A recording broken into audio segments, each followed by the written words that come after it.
शिवसेनेत फूट पडली आणि काही आमदार खासदार म्हणजे बरेच आमदार खासदार हे शिंदे सोबत गेले. आता शिंदे सोबत गेल्यानंतर जे काही ठाकरेंसोबत राहिले ते ठाकरेंसोबत राहिल्यानंतर त्यांच्याकडे पाहण्याचा एक दृष्टिकोन साहजिकच शिवसैनिकांचा वेगळा होत गेला. त्यामधलं सगळ्यात महत्वाचं नाव ठरतं आणि लोकप्रसिद्ध प्रसिद्ध नाव ज्यांचे सगळे किस्से सोशल मीडियावर चालू असतात, त्यांचे भाषणाच्या क्लिप सोशल मीडियावर चालू असतात, ते नाव म्हणजे ओमराजे निंबाळकर. ओमराजे निंबाळकर हे धाराशिव लोकसभा मतदारसंघाचे विद्यमान खासदार आहेत. आता त्यांना पाडण्यासाठी पाटील घराणं पुन्हा एकदा पुढे येतंय का अशी चर्चा व्हायला लागली होती. पण मध्येच आता प्रवीण परदेशी जे काही सनदी अधिकारी होते, आता त्यांचं नाव भारतीय जनता पक्षाच्या वतीनं पुढे केलं जात आहे.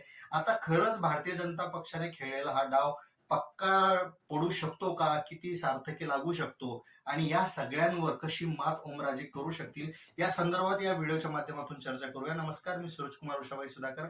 आपण पाहत आहात बोल बिंदास. आता धाराशिव मतदारसंघाचा विचार केला तर पद्मसिंह पाटील यांचं एक वर्चस्व इथं पहिल्यापासून दिसतं, पण तिथंच पवनराजे यांचं जे नंतरच्या काळात बरेच भांडणतंटे झाले, वाद झाले, त्याच्यानंतर हे वेगवेगळे झाले आणि खऱ्या अर्थानं त्याच्यानंतर निंबाळकर आणि पाटील घराणं वेगळं झालं. तेव्हापासून त्यांचे राजकीय रस्ते वेगळे झाले. अर्थात ओमराजे निंबाळकर पुढे आले. ओमराजेंना भावनिक पाठिंबा मिळत गेला. ओमराजे आजही भाषण देताना त्यांच्या सोबत जी काही करेक्शन जनतेचं तयार होतं ते कशाच्या तरी म्हणजे विशेष म्हणजे भावनेच्या आधारावर तयार होतं. आता हेच भावनेचं राजकारण संपवण्यासाठी भारतीय जनता पक्षाने म्हणजे किल्लारीचा जेव्हा भूकंप झाला होता तेव्हा त्या भूकंपात शरद पवारांनी जितकं काम केलं होतं त्या तसंच प्रशासकीय पातळीवर परदेशी यांनी काम केलं होतं.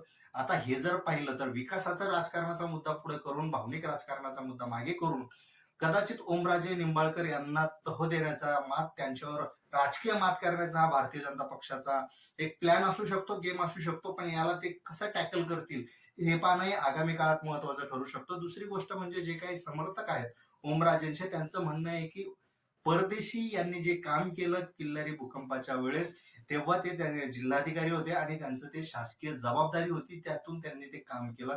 अर्थातच ते काही खूप जास्त होतं असं नाही, त्यांनी जे केलेलं काम होतं ही त्यांची जबाबदारी होती. त्याला राजकीय ढंग देण्याचा, राजकीय रंग देण्याचं काही कारण नाही असंही बोललं जातं. पण एकंदरीत जर आपण इथलं युद्ध पाहिलं तर ते मुळात शिवसेना भाजपाचं नाहीच आहे.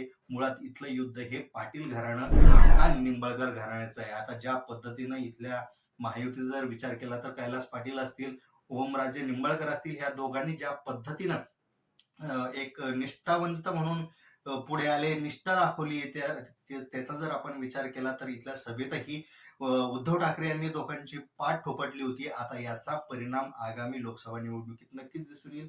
दुसरी गोष्ट म्हणजे जी काही यात्रा अंधारेताईंनी चालवली होती, ती यात्रेचा जर आपण विचार केला तर मोठा प्रतिसाद ओमराजेंना या ठिकाणी मिळाला होता. आता ओमराजेची जर पकड पाहिली आपण, त्यांचे किस्से जर पाहिले तर कोणीही अर्ध्या रात्री त्यांना कॉल केला तर कुठेतरी सकारात्मक प्रतिसाद त्यांच्याकडून मिळतो. असे अनेक किस्से पुढे येतात. म्हणून त्यांचं ग्राउंड लेवलवर, स्थानिक पातळीवर एक स्वतःचा असा मतदार आहे, स्वतःचा असा कार्यकर्ता आहे, स्वतःचा असं संघटन आहे. त्यामुळं बाहेरचा उमेदवार जर आणला गेला तर त्याचा निश्चितच फटका भारतीय जनता पक्षाला बसू शकतो.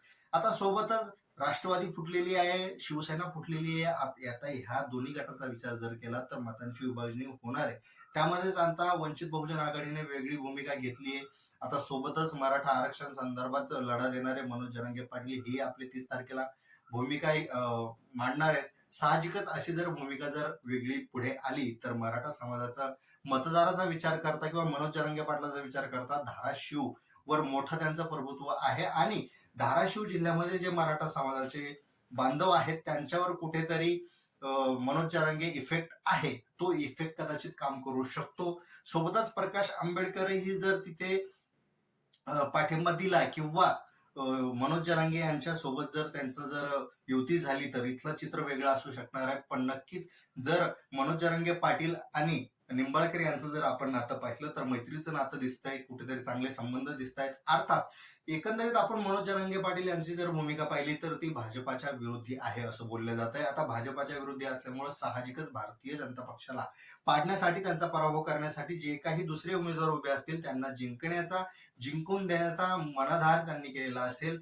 त्यामुळेच वंचित बहुजन आघाडी असेल किंवा मनोज जरांगे पाटील असेल किंवा महाविकास आघाडी असेल, ह्या सगळ्यांचं कुठेतरी आतून कानाला कान लागलेला असू शकतात आणि त्यांचे जे मतदार आहेत ते ओमराजे निंबाळकर यांना मतदान करतील असंही बोललं जात आहे. साहजिकच इथली जी लढत आहे ती रंगतदार होणार आहे. पण जर या इथल्या लोकसभा निवडणुकीत जर राणासारख्या माणसाला जर पराभव स्वीकारावा लागला होता तर अर्थातच यंदाचे समीकरण, भावनिक राजकारण, मिळणारी सहानुभूती आणि सगळं जर तर्कवितर्क आपण पाहिले तिकडनं तानाजी सावंत यांचेही गट फोडण्याचं काम भारतीय जनता पक्षाने केलं असं दिसून येत आहे, अशी चर्चा आहे.